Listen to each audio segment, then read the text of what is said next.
Hey, everybody, welcome back to the Unstoppable podcast. I'm your host, Diana Chen, and I'm here today with my co host, Matthew Gold, co founder and CEO of Unstoppable Domains, and our guest, David Greider. He's the Director of Digital Asset Strategy at Fundstrat Global Advisors. Welcome, David. Thanks for being here.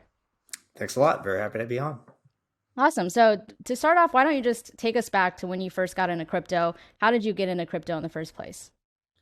Yeah, I think, like a lot of people, I heard about it from a friend at first. I had a friend in college mining in his dorm room back in 2013, and I thought that was kind of interesting, but I never, but kind of silly. And then, I thought it was kind of speculative and stuff back then, and I kind of put it on the shelf for a little while.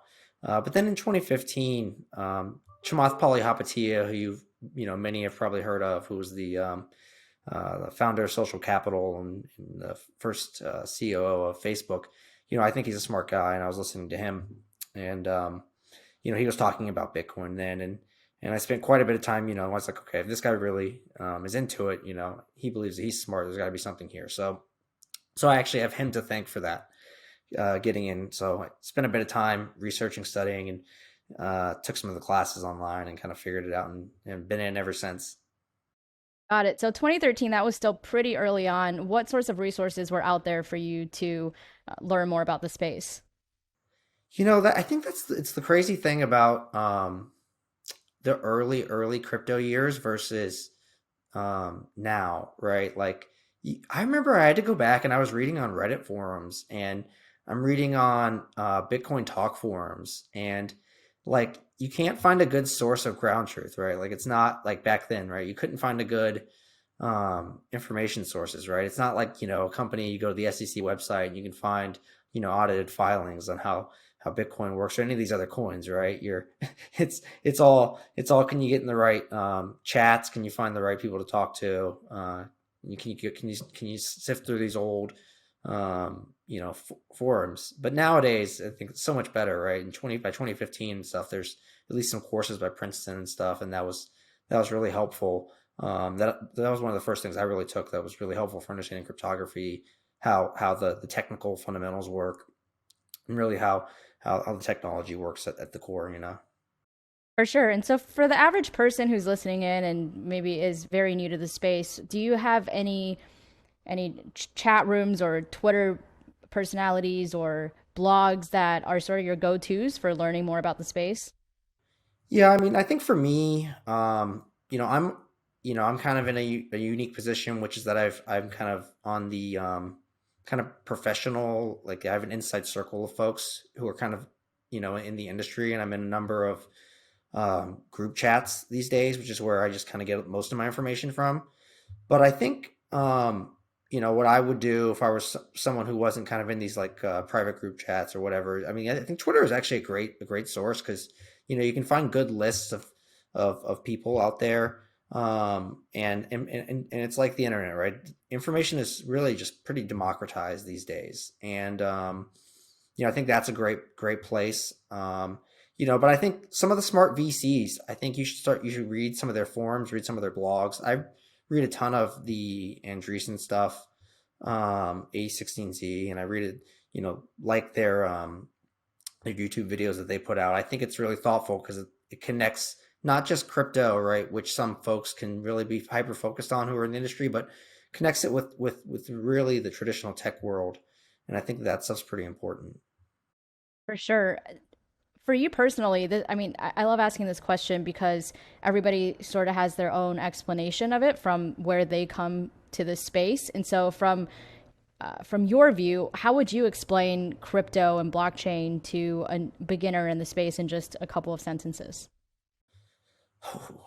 It's I think blockchain is about fundamentally, and crypto is really about fundamentally changing the way that humans interact and are kind of like governed or organize themselves, right? And we do this in many different ways, right? It's with in the way that we structure money and wealth, and how we distribute that, and then some of these other networks, right, that are more like DAOs, right? How we effectively bring human coordination together, right? So I think that that's kind of the core of what the technology does, right? That's why it comes back to people saying it replaces trust, right? And it's a new way to have this distributed trust over the internet and create a new, global internet economies. So I always like to ask this for everybody because I also get different answers, which is what do you think are the current major challenges to widespread adoption, or I guess like the next leap in adoption for cryptocurrency? Or do you think there are any at all? Do you think it's already happening and it's inevitable this next push up here? Well, I think, at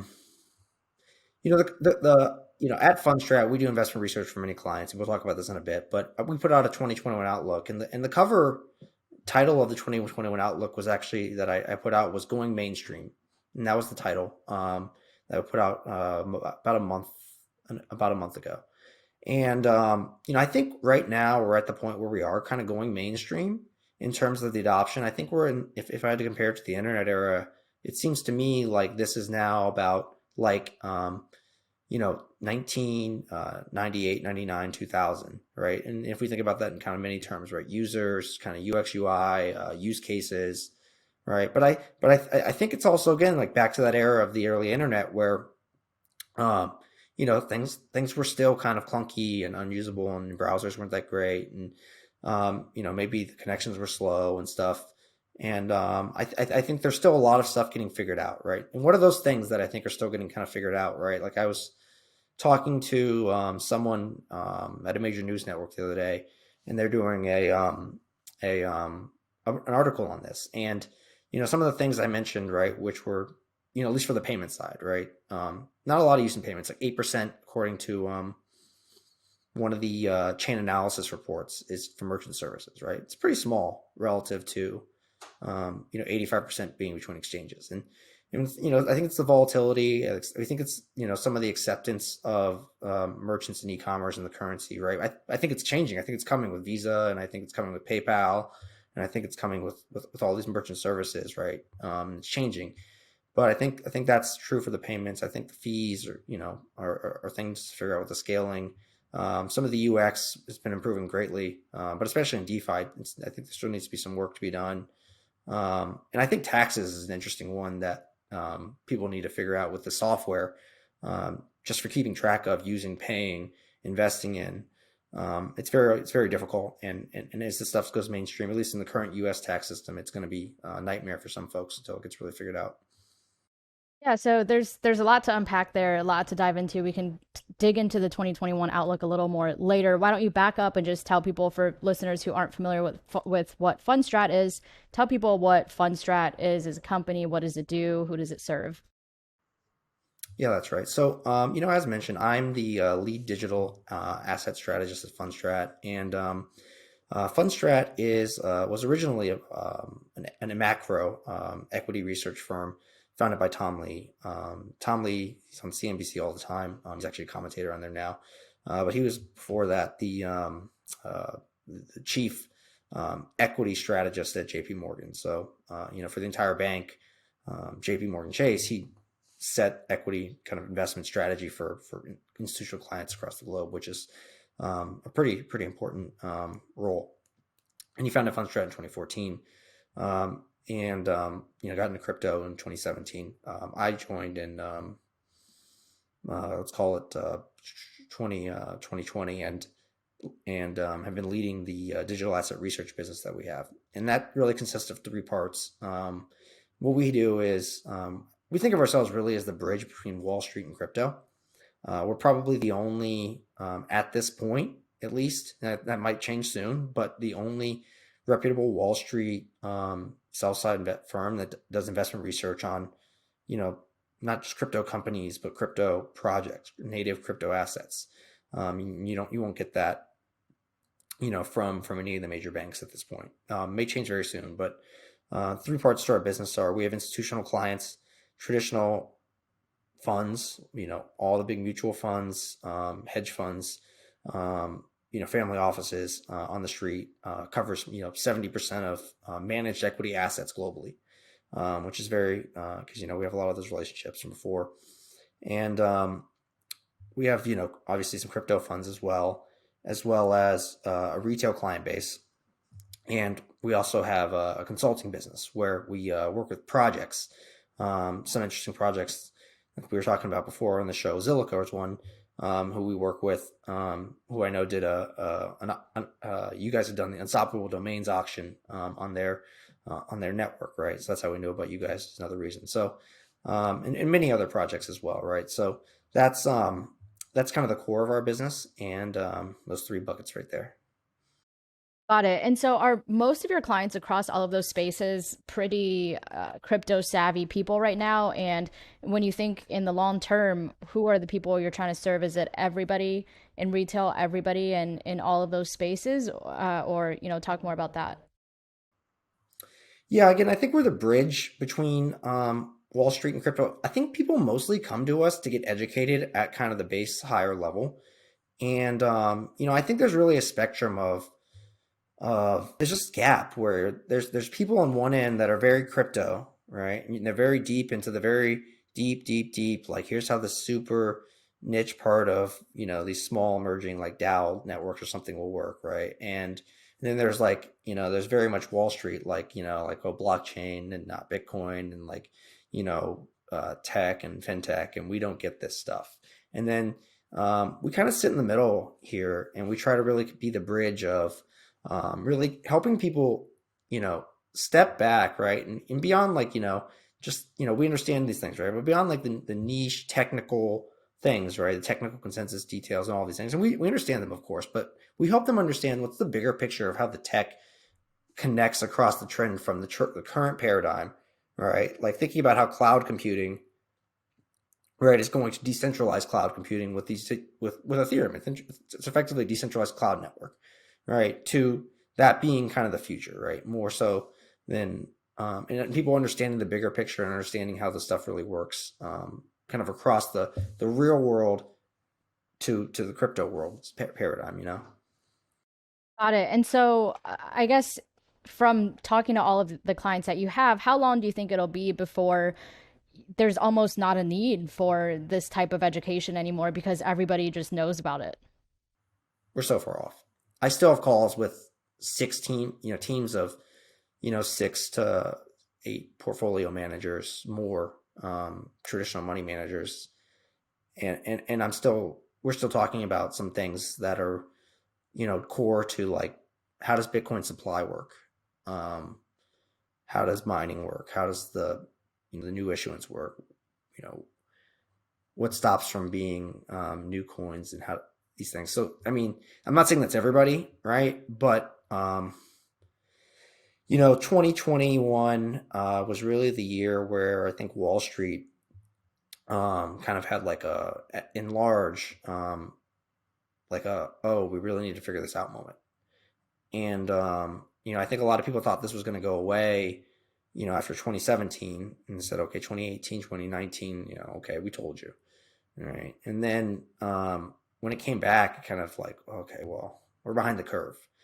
And you guys, having been in crypto for a very long time, will know there's a huge learning curve. It takes a very long time, right? Even us who've been in it forever, there's still so many things to understand, and it's all moving so fast.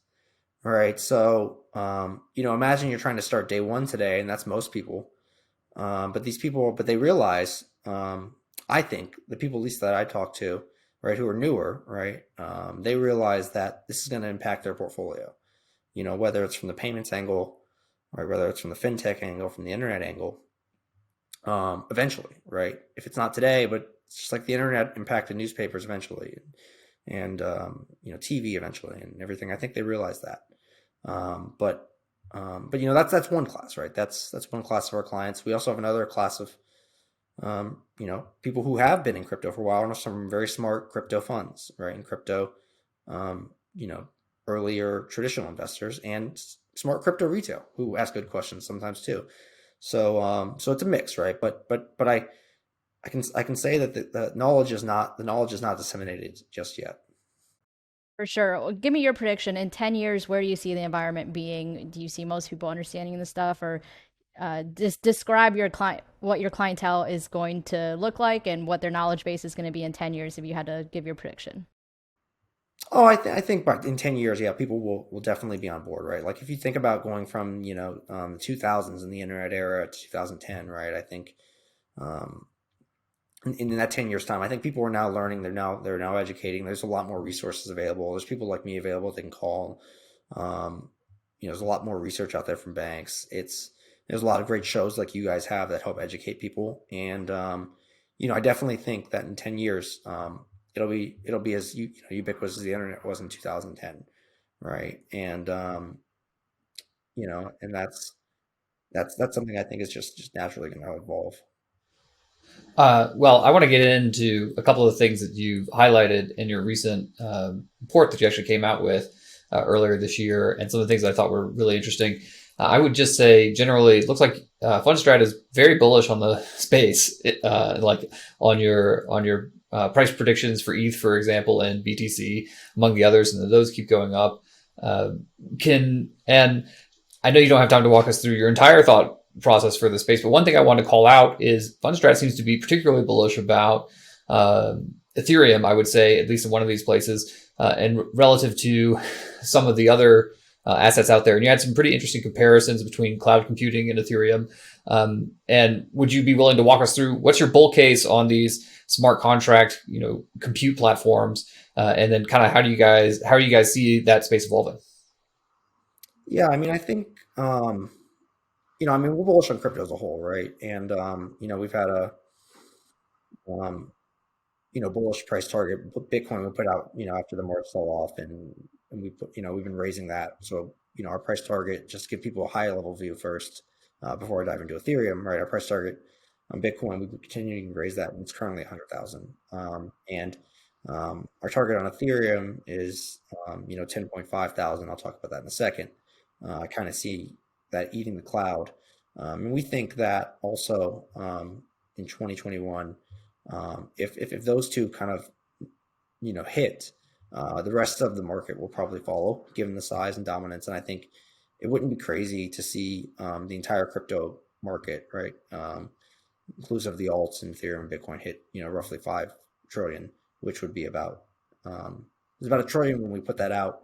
We're about 1.5 now, so we're making good progress, I guess, being about a month from that date.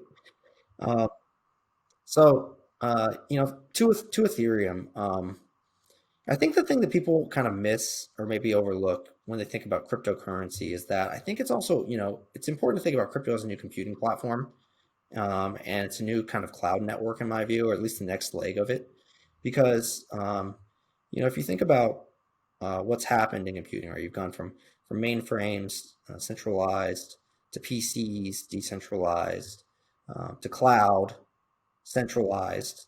And now maybe this shift is happening, we think, to blockchain cloud, right? Decentralized computing.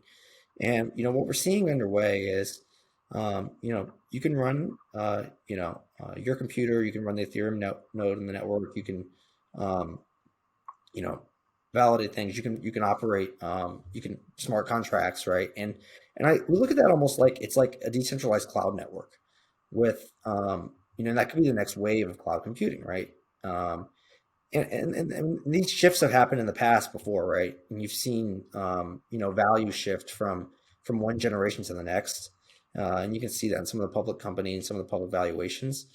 And I think we're seeing that underway here today. And when you think about kind of the rise of cloud, right? Cloud right now is like, roughly a $2 trillion market cap. And blockchain computing, right? If you strip out like Bitcoin or something, and you just think about some of the platforms, you're probably, maybe you're, three, 400 billion, right? And that's kind of gaining steam, right? When you think about Ethereum only launching in 2015, really, with their 50 million or whatever it was ICO.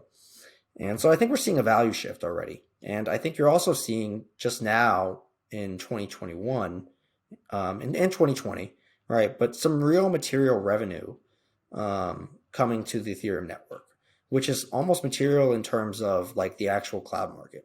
So off the top of my head, I think Ethereum did about, or at least there's about 1 billion of total fee revenue, right? Not mining rewards, fee revenue. I think it was 600 million last year. Ethereum did something to that number. And right now, I mean, they're probably on pace 2021 to do, maybe 8 billion, right? And that growth number is actually in line with the 5-year growth number, right? They've been growing from a few hundred thousand to, up to a few million. I mean, it's been growing at like 1,500% a year, the fee revenue.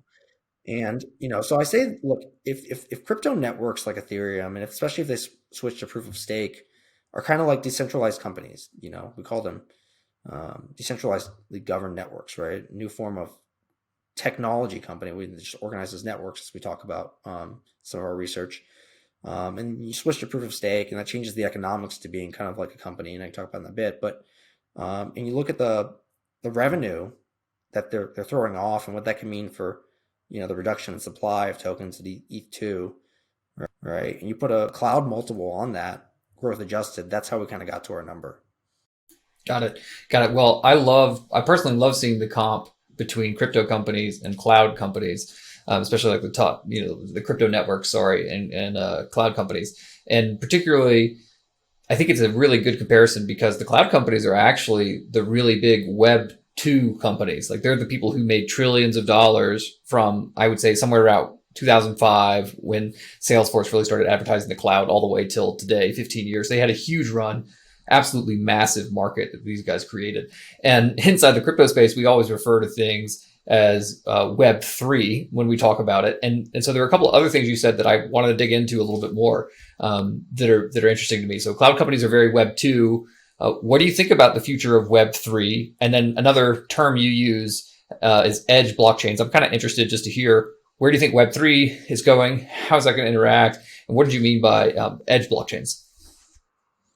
Yeah, it's a great question. So, I think there's kind of been these different waves of the web, right? And there's obviously a lot of different ways that people define it, um, kind of what it is. But if we kind of think about what, at least my understanding of what folks in crypto are trying to do with what they call Web 3 versus the Web 2 paradigm is, it seems like, most folks define it as kind of replacing some of these traditional application layer companies that have been built on top of the internet, providing applications that whether it's the fangs of the world, right, and everything that they're doing, right, and replacing those with protocols, crypto network protocols to be specific, right, and letting these protocols operate as open source, openly governed, collective internet community owned organizations, right. And as I said, blockchains in the beginning are really core about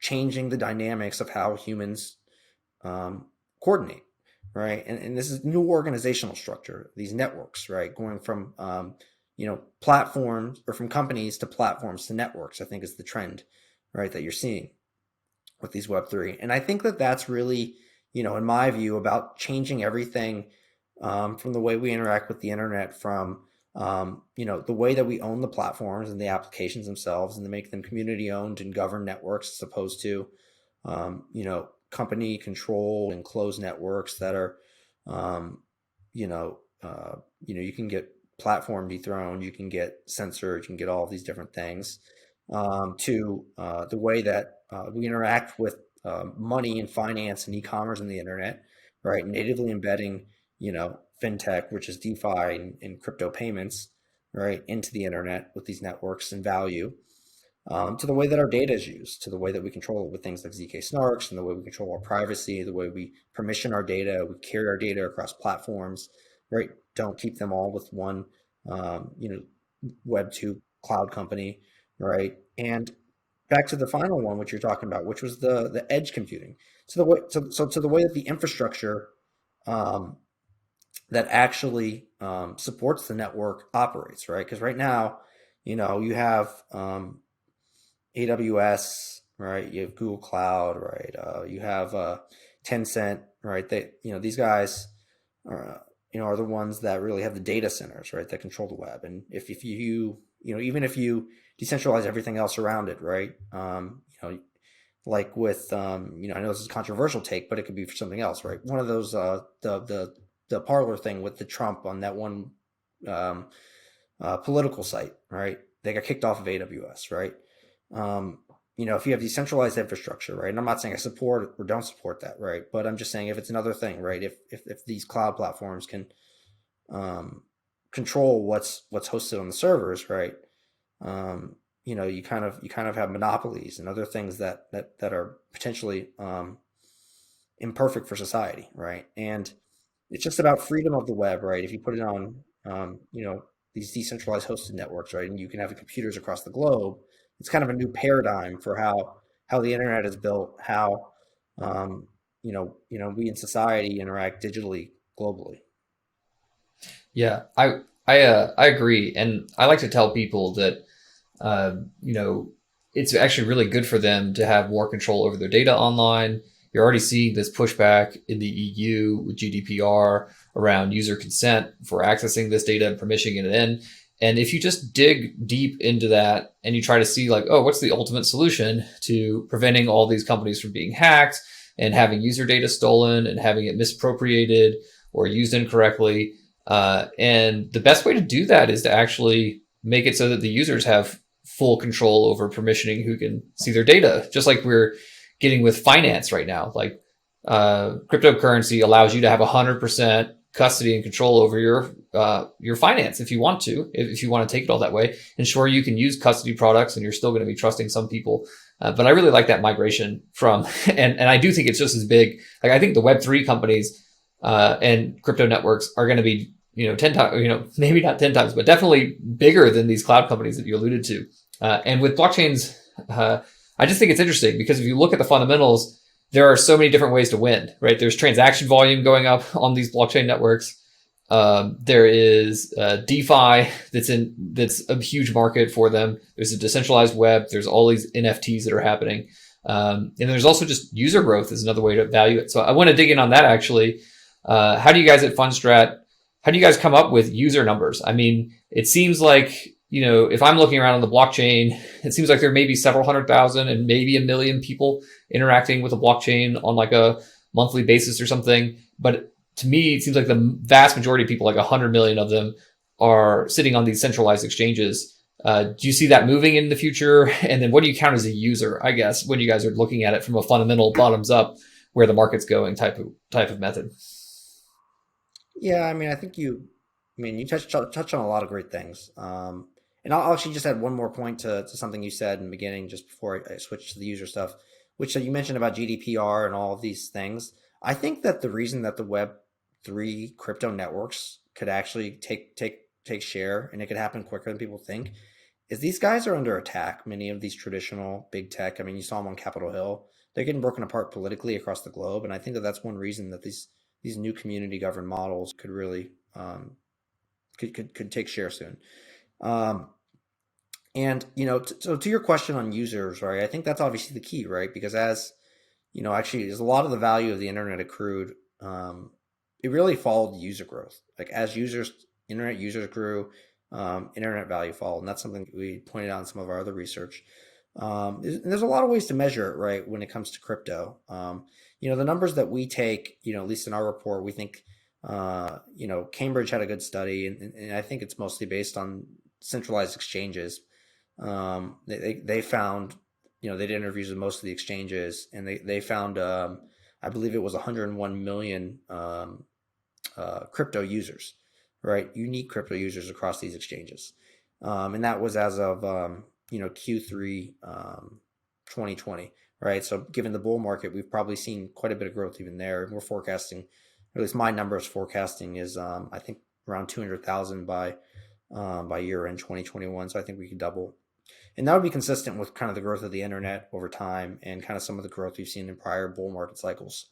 But again, there's many ways to count a user, right? There's the trader, there's someone who's active on chain as an active address, right? There's someone, users nowadays could be active smart contracts, right? Those could be, like the new business users, right? New business users, right? That's a merchant customer in the new crypto world. But but yeah, I mean, I think it's definitely, we're seeing a lot of user growth. I think it's very exciting. I think that's going to be key to the innovation. Switching gears here a little bit, David, you mentioned the bull market and crypto cycles and things like that. I'm just wondering, what are some reasons why, Bitcoin prices go up and go down? And, for people that maybe get all of their education from Twitter, just see a lot of people freaking out every time it dips a little bit or goes up a little bit. Like, what causes these dips and booms? And what's like the big picture important thing for people to know? Yeah, I mean, I think it took me a while to understand this, but I think it's actually a lot more the macro than people understand. Like the global macro financial system, like everything that's happening in the traditional markets, and I can talk about some of the details of how it all fits together in a minute. But I think um, that stuff plays a really heavy influence on crypto prices. And I know everyone likes to say that crypto is uncorrelated, and it is, right? From a mathematical perspective, crypto returns are uncorrelated with any other asset. But I believe that's really just because the influence that these macro financial events and flows have on the crypto market is so strong and so pronounced because the market was so small, right? Crypto, I think, is like an emerging digital emerging market economy, right? And it's been until now a very small digital emerging market economy, right? And if you think about it, integrating with the broader world, right? It's still susceptible to what happens, the shocks, the interest rates, the currency environments, the equity market environments that happen globally. And because it was small before, right? If you kind of you kind of had just a little blip in some of the outside markets, it was enough to crash crypto, right? Or if you had really accommodative policy in the outside markets, it was enough to make crypto go parabolic. And so things that we've seen historically, right, that have kind of really influenced the crypto market cycle, have been monetary policy, right, central bank liquidity across the globe, and as banks are with all risk assets, right? We don't think this is just unique to crypto. With all risk assets, stocks, things that are store value assets, like real estate, accommodative central bank policy is bullish for crypto. We've seen that. And we've also seen as rates fall, as interest rates fall, you know other riskier assets, people are looking for return. Things like high yield bonds or stocks become more attractive. Crypto as well, right? It's way out on the risk spectrum for many folks. And when people are chasing returns, a little bit of that capital just seeping from the debt market, right? Can have a big impact on crypto prices, right? Just given the size of crypto, it's only now a trillion, right? Global real estate's like 200 trillion. Global bonds are like 85 trillion, 90 trillion, right? That's non-government, right? Global stocks, I mean, you're like 100 trillion, right? So I mean, just a few drops of liquidity from these larger asset classes, right? They can have big influence in the crypto market. And and we think crypto is really gets priced a lot like tech stocks, in emerging market currencies as well, right? So as emerging market capital flows are strong, right? Dollar weakens. It's just like capital flowing to this new digital emerging market with a lot of technology, um, business fundamental trends behind it, right? And I think that's kind of the key. That's kind of the longer term, non-cyclical picture is the tech disruption that I think is the one you really can buy into across the cycles. Got it. And so all of those things that you just described, those are all of the those contribute to the macro forces that you alluded to in the beginning, right? Yeah, that's right. And I think those are kind of some of the macro drivers. I mean, I think kind of more bottoms up, right? If you think about just supply and demand too, I think user growth is really important for that because users kind of onboard their friends. They tell more people, they get more people to kind of invest in the economy, to work in the economy, to start businesses in the crypto economy, create more crypto economy productivity, right? So that's valuable stuff. That's kind of the long run stuff, right? That capital investment is valuable, and those are things that we think about for it.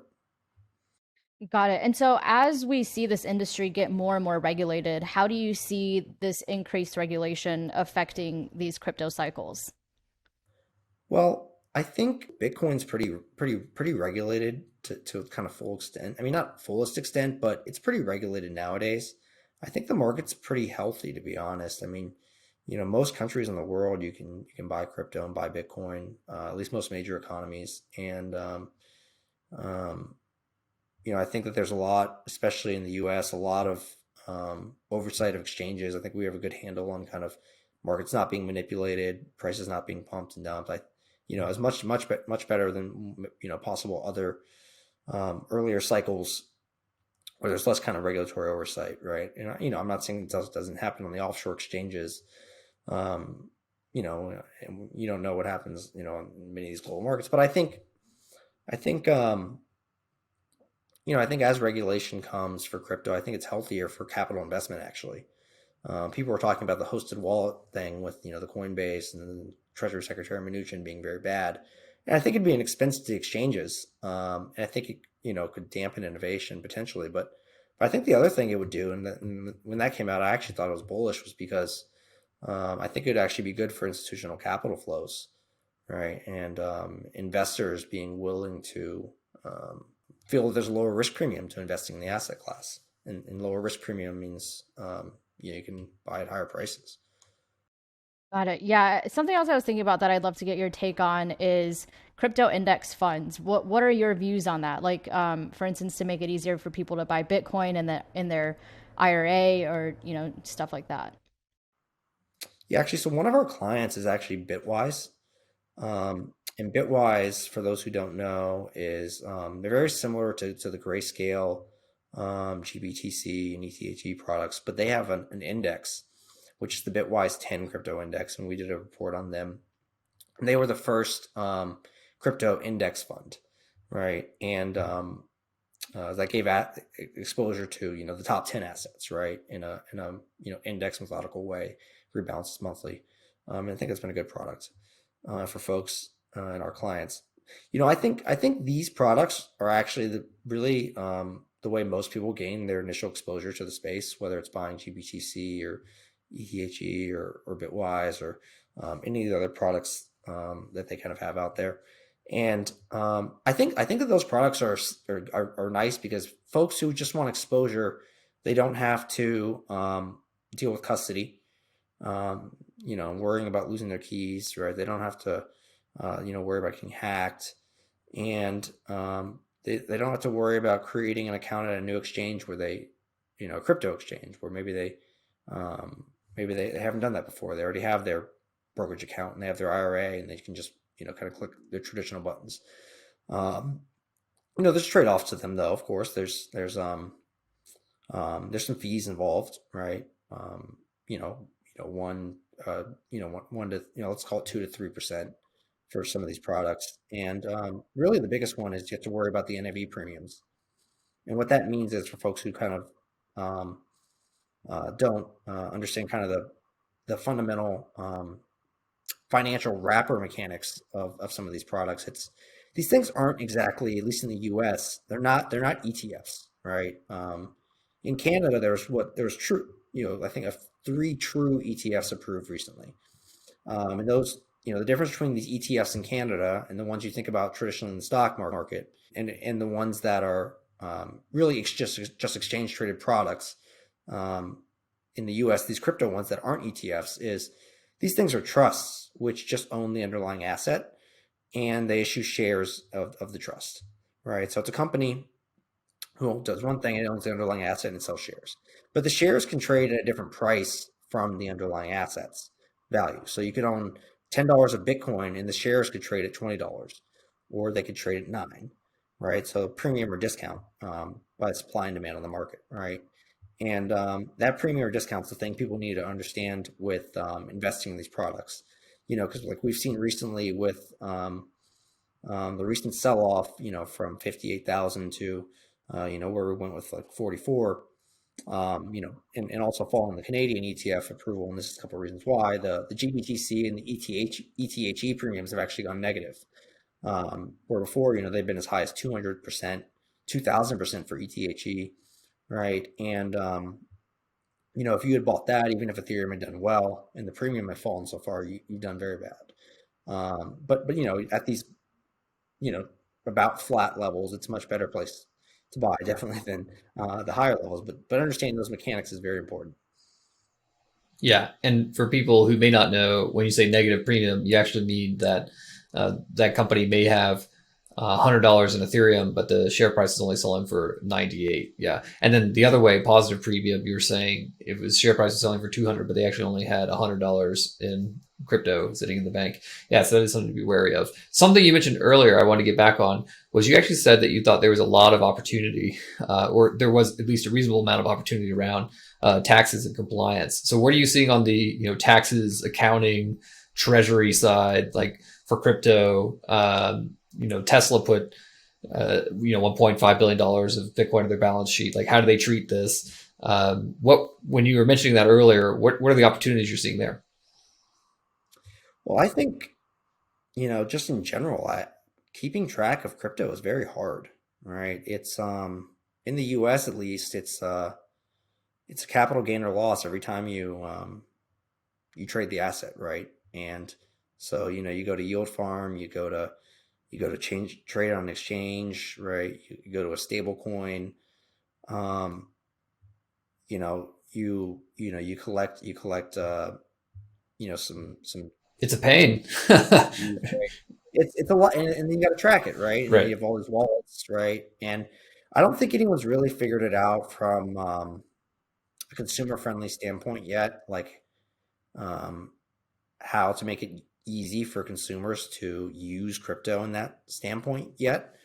And I think with the IRS asking questions on everyone's tax returns, I think people are probably trying to do their best, but I imagine it's probably I'd imagine they'd probably have some imperfect documentation if they went to check.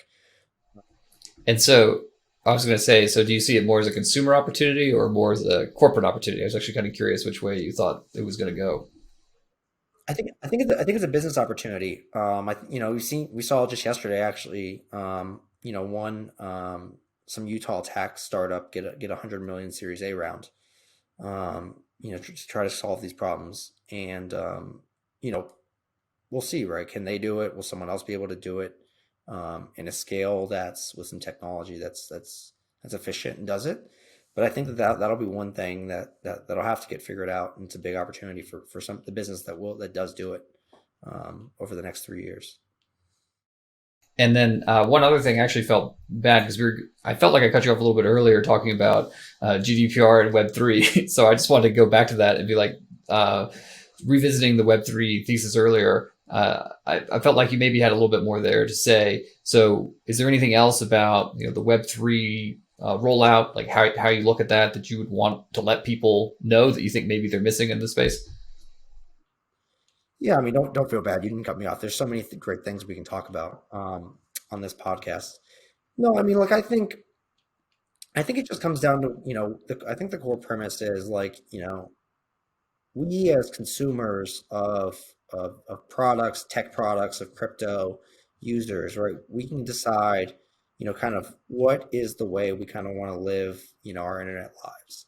And I think there's an opportunity right now with everything being rebuilt, right, in crypto to get involved and think about how we want to reshape that dynamic, right? And I think it's just a broader question in society that folks should talk about and think about and participate in.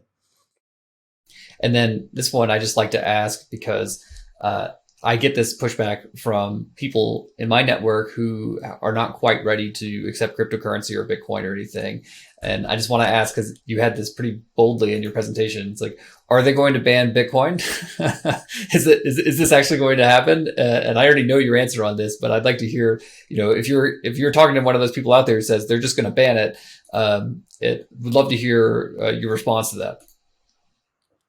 Yeah, I mean, that was actually a quote from Brian Brooks, who was the former controller of the currency, and he was actually at Coinbase before that. But yeah, he just said no one's going to ban Bitcoin, and I think it's true, right? Like it's not, it's a technology, right? Like it's a useful thing. I think it's recognized in the U.S. and embraced of innovation. That's technology. You wouldn't ban a new tech stock. You wouldn't ban a new um, company doing things, right? Just because it's a decentralized network, it's not going to get banned, right? And particularly in the U.S., right? And I think it's already being embraced as innovation.